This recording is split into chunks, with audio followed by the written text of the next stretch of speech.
Olá! Nessa aula nós vamos iniciar o primeiro bloco do treinamento funcional. Vamos estar falando sobre mobilidade e estabilidade articular. Para iniciar, as articulações elas são formadas por duas ou mais estruturas ósseas. Tem como principal função promover a mobilidade de alguns segmentos corporais e a estabilidade de outros, sem compensar articulações ou anteriores ou posteriores. A mobilidade articular consiste na capacidade de você conseguir realizar determinado movimento, seja ele um movimento de pequena ou de grande amplitude, livre de qualquer tipo de restrição. É bem importante a gente deixar claro que mobilidade é totalmente diferente de flexibilidade. Quando nós falamos sobre flexibilidade, nós estamos falando principalmente da estrutura muscular, de ligamentos, que é aquela capacidade do músculo estender e voltar ao tamanho normal. A mobilidade articular, nós estamos falando sobre as articulações, e é isso que a gente vai estar priorizando agora nesse curso. Já a estabilidade consiste na capacidade de algumas articulações manter o seu posicionamento estável em funcionamento, para que você, de certa forma, consiga realizar o movimento, mas sem comprometer determinadas articulações. Então, a função dela é ficar ali paradinha, manter-se totalmente estável.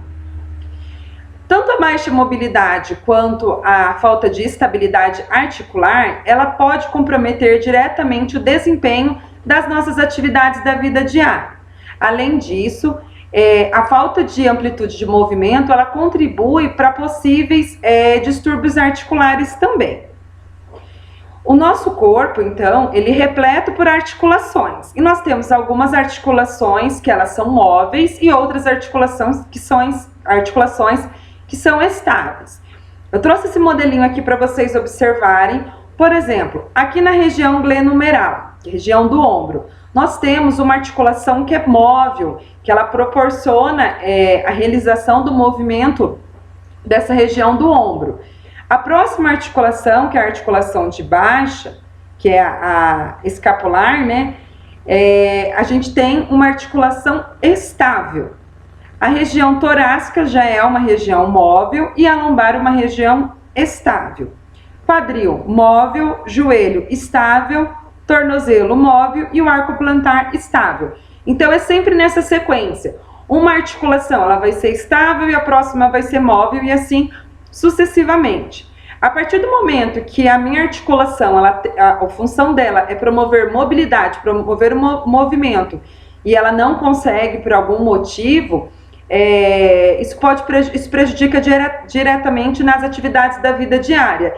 E o mesmo acontece com a parte da estabilização. Se essa articulação é uma articulação que a função dela é manter-se estável para a execução das atividades da vida diária e ela se torna uma articulação móvel, por exemplo, eu vou fazer um movimento, pensando na escápula, que é uma articulação estável, eu vou fazer um movimento da região glenohumeral e ela se movimenta junto, isso vai trazer um movimento ineficiente. Então é importante que cada articulação desempenhe o seu papel.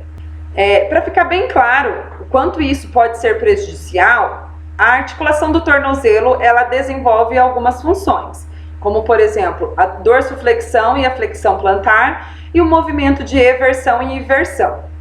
Caso você tenha alguma deficiência nesses movimentos, você pode prejudicar, por exemplo, a articulação do joelho. Às vezes o aluno fala para você que tem, eu sinto dor no joelho, e às vezes o problema dele não é na articulação do joelho, mas assim na articulação do tornozelo, porque é uma articulação que ela não é móvel.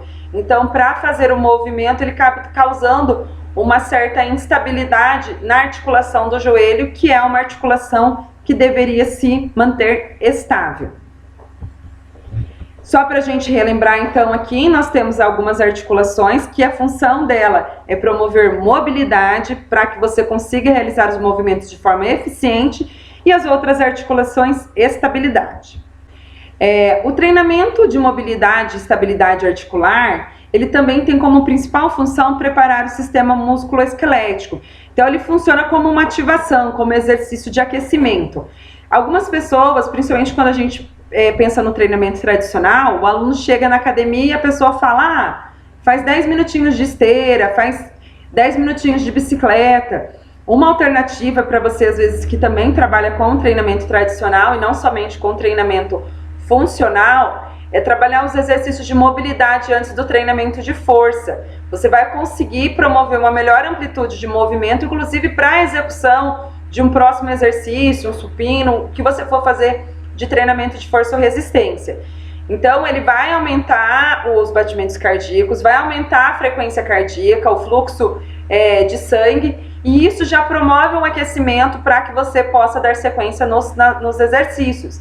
Então, é importante a gente pensar qual que é o nosso treino principal, qual que é a atividade principal que o meu aluno vai desenvolver e pensar num aquecimento que possa promover melhorias para isso. Às vezes você coloca o cliente na esteira, o idoso na esteira ou na bicicleta e você vai trabalhar mais, por exemplo, o membro superior. Então é importante que o seu treino, até a parte de aquecimento, seja pensado no treino principal. E o treinamento de mobilidade e estabilidade, além dele promover, principalmente de mobilidade, promover esse aquecimento, ele vai fazer com que o aluno tenha uma melhor amplitude de movimento e consiga executar os exercícios da parte principal de forma mais eficiente. E é importante a gente incluir exercícios que estimulem todas as funções, ou seja, mobilidade nos segmentos corporais que precisam dessa variável e estabilidade naqueles que requerem a estabilidade também. Nas nossas próximas aulas a gente vai falar especificamente sobre o treino de mobilidade e o treino de estabilidade, como que a gente pode trabalhar com os diferentes idosos. Se você tiver alguma dúvida em relação a essa parte inicial, não esqueça de deixar nos comentários. Até a próxima aula!